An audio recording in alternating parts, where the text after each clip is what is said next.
इम्तियाज जलील ने छत्रपति संभाजीनगर से चलो मुंबई तिरंगा रैली शुरू की है। आपको बता दें, इसको लेकर इम्तियाज जलील ने कहा कि महाराष्ट्र जैसे अयोध्या में बाबरी ढांचा था, एक धक्का और दो, बाबरी ढांचे को तोड़ दो, ये नारा जब राम भक्तों ने लगाया था। नहीं है वो राम भक्त। क्या आपका दिल नहीं टूटता देश के अंदर सांप्रदायिक वाद विवाद को बढ़ते देखकर? क्या आपका दिल नहीं टूटता संविधान को कुचलते देखकर? अगर नहीं टूटता तो इंसानियत मर चुकी है तुम्हारी। अंधभक्ति दिल में घर कर चुकी है तुम्हारे। नमस्ते जी, सत श्री अकाल, अस्सलामु अलैकुम। मैं निधि शर्मा इंडिया से, और मुझे मालूम है कि आपका दिल टूटता है, रोता है ये देखकर कि कैसे योगी जी अपने भाषणों में कोई मर्यादा ही नहीं रखते, किसी धर्म के प्रति प्रेम ही नहीं रखते। जो दूसरे धर्म की इज्जत करना ना जाने वो इंसान धार्मिक हो ही नहीं सकता। इम्तियाज साहब AIMIM के लीडर हैं, उन्होंने एक बहुत बड़ी रैली निकाली है मुंबई के अंदर, वो हम देखेंगे। रामगिरी ने जो घटिया बयानबाजी करी, गुस्ताखे नबी वो बन गया, उसके खिलाफ ये रैली निकाली गई है। वक्फ बिल के खिलाफ भी जो लोग आवाज उठा रहे हैं उन्हें गद्दार करार दे दिया जा रहा है। ये कहा जा रहा है कि ये तो जमीन हड़पने का आंदोलन कर रहे हैं, बल्कि सच्चाई ये है कि अंबानी ने वक्फ की जमीन हड़पी है, सरकार ने वक्फ की जमीन हड़पी है। अगर सरकार के दिल में मन में खोट नहीं है तो क्यों नहीं उस जमीन को गरीबों के, पिछड़ों के, मुसलमानों के, दलितों के नाम कर देती, सामाजिक कार्य में अनाथालय, हॉस्पिटल्स खोल देती उस जमीन पर ऐसा तो नहीं हो रहा है ना। समझदार को तो इशारा काफी होता है, हमने तो बहुत बड़ा स्टेटमेंट दे दिया।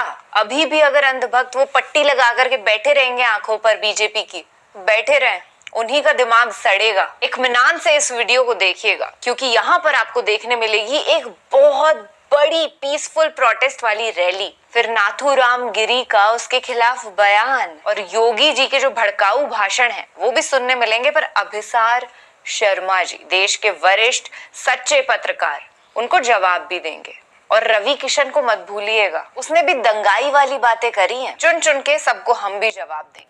तो बाबरी ढांचा हमेशा के लिए ध्वस्त हो गया। इस वक्त की बड़ी खबर महाराष्ट्र में रामगिरी महाराज और भाजपा विधायक नीतीश राणे के कथित भड़काऊ बयानों के खिलाफ MIM महाराष्ट्र प्रमुख इम्तियाज जलील ने छत्रपति संभाजीनगर से चलो मुंबई तिरंगा रैली शुरू की है। आपको बता दें, इसको लेकर इम्तियाज जलील ने कहा कि महाराष्ट्र के अंदर जो हरकतें हो रही है वो सरकार की ओर से चलाई जा रही है। पुलिस को कैसे इस्तेमाल किया जा रहा है सबको पता है। महाराष्ट्र में जाति और धर्म की दीवार खड़ी की जा रही है और दंगे भड़काने की कोशिश की जा रही है। बड़ी खबर, आपको बता दें, हजारों की संख्या में मुसलमान मुंबई की ओर बढ़ रहे हैं। आपको बता दें, इम्तियाज जलील ने आगे कहा, मंच से मुसलमानों को धमकी दी जा रही है। क्या ये आपराधिक कृत्य नहीं है? क्या कार्रवाई नहीं होनी चाहिए?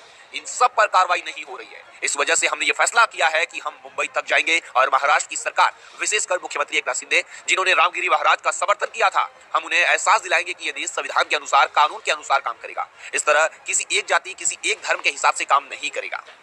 MIM नेता ने आरोप लगाया, हम पुलिस के अधिकारियों से ये पूछने जा रहे हैं कि 60 FIR होने के बावजूद भी पुलिस कार्रवाई करने को तैयार क्यों नहीं है? क्योंकि CM एकनाथ शिंदे का निर्देश है कि कोई कार्रवाई नहीं करनी है। उनके इशारे पर ही उनके प्यादे हर रोज स्टेज पर खड़े होकर मुसलमानों को गालियां दे रहे हैं। हम सिर्फ अकेले मुसलमान जा रहे हैं, ऐसा नहीं है। हमारे एक हिंदू समाज के भाई बहन ने 100 गाड़ियां इस काफिले में शामिल करवाई अपने पैसों से। उन्होंने 100 गाड़ियां इसमें शामिल की है। इम्तियाज जलील ने आगे कहा, उनकी तरफ से कहा गया है की महाराष्ट्र के अंदर जो राजकीय लोक राजकारण करायला पाहतात, आता खासदारकीला पडले, आमदारकीला उभं राहायचे त्यांना, आणि मग ज्या राजकारण करणाऱ्या लोकांना असे काहीतरी मुद्दे लागतात। वास्तविक तसं काही नाही आहे। आणि आम्ही जे बोललेलो आहोत तर तो इतिहास आहेत, जे लिखित आहेत, आणि माझं मत आहे की त्यांनी अशा प्रकारचे आंदोलन करण्यापेक्षा जे काही आम्ही मत मांडलेलं आहे ते चुकीचं आहे असं त्यांनी सिद्ध करावं। आणि त्यांनी इस फर्क को जितनी जल्दी आप समझेंगे आपके लिए उतना भला है जी।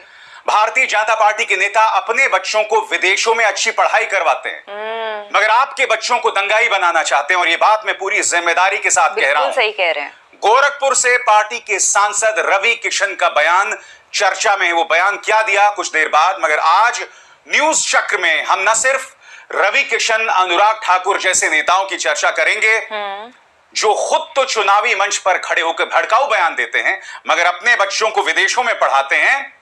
साथ ही हम चर्चा करने वाले हैं मुख्यमंत्री आदित्यनाथ के भड़काऊ बयान की।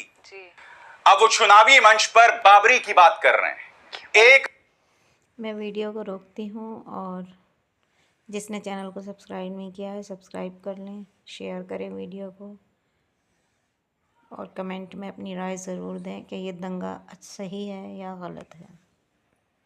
एक धक्का और दो की बात कर रहे हैं, कितने शर्मनाक बात है। और चुनाव आयोग हमेशा की तरह खामोश है। मगर सबसे पहले न्यूज चक्र में हम बात करना चाहेंगे रवि किशन की। शस्त्र भी चाहिए शास्त्र के साथ। कैसा मुंह बना रहा है, आज इसको आप देख ही रहे हो, बालाजी मंदिर में मटन मीट द्वारा बीफ के मीट के लड्डू बना के बेचे हिंदुओं को दिए जा रहे थे। क्या हो रहा है हिंदुओं के साथ, ये सोचना चाहिए। मंदिर जो चला रहे थे जो हिंदू नहीं थे, और ये विषय आज पूरे विश्व में चर्चित है कि बीफ का मटन दिया जा रहा था लड्डू में। बीफ का मटन क्या बोल रहे हैं? अब वो समय आ गया है कि शस्त्र और शास्त्र ओकरे साथ चले के हो। यह समय बा, यह पूज्य महाराज जी सिखावा ना। अगर ये बुलडोजर कहा ना तो इसके अंदर बहुत सारी बातें हैं। शर्म भी नहीं आती है।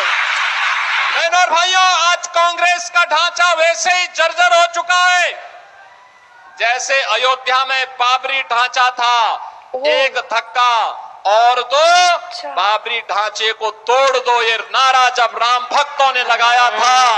राम भक्त मत कहो भाई। तो बाबरी ढांचा हमेशा के लिए ध्वस्त हो गया, और बाबरी ढांचा तो ध्वस्त हुआ, गुलामी का ढांचा ध्वस्त हुआ, अयोध्या में राम मंदिर निर्माण का मार्ग प्रशस्त हुआ। और मैं आपका यही आह्वान करने के लिए आया हूं, जो ये लोग जाति की राजनीति करके आपको विभाजित करना चाहते हैं। चुप जा भाई, चुप जा। मैंने कहा था ना कि बटोगे तो कटोगे, तो तुम ही कर रहे हो। बीजेपी एक रहोगे तो नेक रहोगे। कहने का सब कोई माई का लाल आपका बाल बांका नहीं कर पाएगा।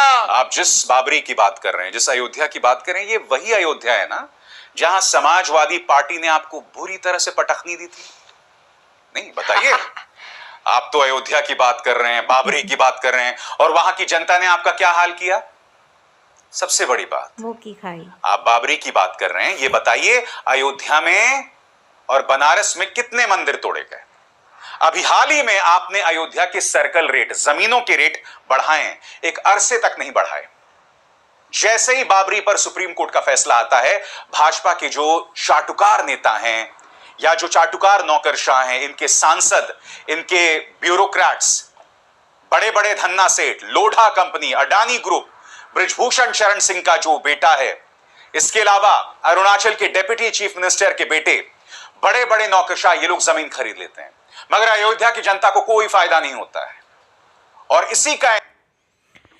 इसी के साथ हम अपनी वीडियो को देते हैं विराम। तो जिन्होंने चैनल को सब्सक्राइब नहीं किया है वो चैनल को सब्सक्राइब करें, लाइक करें, कमेंट करें और वीडियो को शेयर करें और अपनी राय ज़रूर दें कि क्या ये सही है या गलत है। इस तरीके से लोगों ने अपने दिमाग को बंद कर लिया है कि सच्चाई नहीं देख पा रहे हैं। तो आप खुलकर बोलें, आवाज़ उठाएं इस दंगे के ख़िलाफ़। इस दंगे के ख़िलाफ़ आप आवाज़ उठाएं और कमेंट में ज़रूर बताएं क्या ये सही है या गलत है। और निधि जी को सपोर्ट करें। निधि जी की वीडियो मुझे बहुत ज़्यादा पसंद है, इसलिए